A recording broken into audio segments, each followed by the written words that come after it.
man discovered a large amount of cash at the drug dealer's hideout. He never would have imagined that such a small operation could hold such a massive sum of cash. Cody accompanied his father back to the police station, and while his father was away at a meeting, he secretly photographed the drug dealer's information. Cody shared his plan with his friends. He wanted to rob the drug dealer's hideout. Cody showed them the layout of the hideout, noting that the drug dealers were very unprofessional and that breaking in wouldn't be too difficult. Cody wanted to use the money they'd steal from the dealers to help Jesse. These kids' parents were all DEA agents, and they'd picked up a lot of skills in their daily lives. Although the plan sounded crazy, they agreed to the operation for the sake of their good friend. Meanwhile, ever since the DEA raided the drug dealer's tunnel, Benito had suspected there was a mole in their ranks. He pulled out a gun and ordered Cole to take out his cousin, the cousin Cole had brought into the group some time ago, who was the prime suspect. Reluctantly, Cole had to pull the trigger. However, they could never have imagined that Cole was the mole all along. Cole told Ray that there was no news on a new tunnel for the time being, but he had an important tip. Benito's sister had returned. Her alias was Natalia, and she was about to make a major move. A few days later, Cole met with Ray again, but they didn't realize someone was following Cole. Wash noticed something was off, but it was already too late. Cole was shot in the head.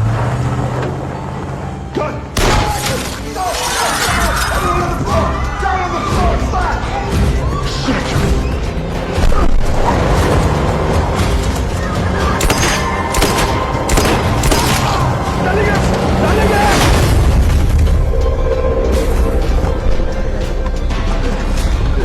Get down! Get down! Right! That's it!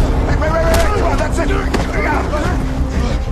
The bald man was taken in for questioning. He didn't reveal any useful information, only telling them that Natalia had already begun her operation and was preparing to take out all the narcotics officers. Meanwhile, the task force sprang into action. They weren't equipped with live ammunition, carrying only riot gear and stun guns. Cody assigned Kyle to stand watch outside and call the police immediately if anything went wrong. The other three, wearing night vision goggles, entered the drug dealer's hideout. Cody intended to subdue the man with a stun gun but missed his shot. The three immediately rushed in to subdue him. Then another drug dealer on lookout duty entered. Fortunately, Cody had trained in boxing with his father and was able to handle this henchman. They then grabbed the stolen cash and left. However, when they counted it back at their base, there was only $497. This amount clearly wouldn't help Jesse, but it did give the four of them some valuable experience. Word of the heist soon reached Benito. Based on the evidence at the scene, it was clear the perpetrators were amateurs. Although the loss wasn't significant, it was an extreme insult to Benito, who was certainly not going to let these underlings off the hook. By the time the narcotics squad arrived at the scene, the hideout had been set ablaze and the henchmen were killed. During a video call with Jesse, the task force learned that he was in dire straits. Cody realized they had to step up their efforts to get him the money. While reviewing the drug dealer's files, he set his sights on one man,